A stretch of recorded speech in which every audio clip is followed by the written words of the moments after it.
Ang susunod na programa ay rated PG. Ito ay nangangailangan ng patnubay at gabay ng magulang para sa mga batang manunood.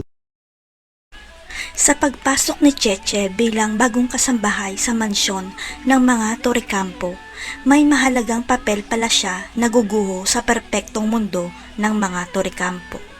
Gumuho ang mundo ni Marge at ni Paulo nang sabihin sa kanila ng doktor na may sakit na kanser sa dugo ang kanilang anak at hindi nila alam kung gagaling pa si Jasmine.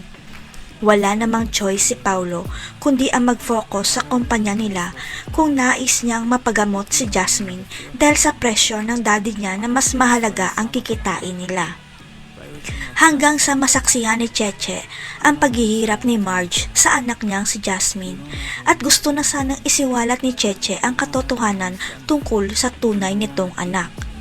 Dahil ang hindi alam ng lahat, noong sanggol pa lang ang mga anak ni Marge at ni Thea, inutusan ni Thea si Cheche na ipagpalit ang anak niya sa anak ni Marge at Paulo. Desperado na si Thea na makuha ang yaman ng mga Torrecampo kaya sinakripisyo niya ang sarili niyang anak dahil ang legal na anak ni Paulo ang magmamana ng lahat. Dahil premature pinanganak ni Marge si Jasmine, magkapareho lang sila ng laki nang ipinanganak ni Thea ang anak niya at magkamukha pa ang mga anak nila noon. At hindi nahalata ni Marge na insaktong pagkapanganak ni Thea sa ospital ay na-ospital rin ang anak niya at doon na pala pinagpalit ni Thea ang mga anak nila. Dahil kailangan ng pera ni Cheche, napilitan siyang sundin ang pinapagawa sa kanya ni Thea at siya ang may hawak ng susi na pinagpalit niya si Jasmine at si Ashley.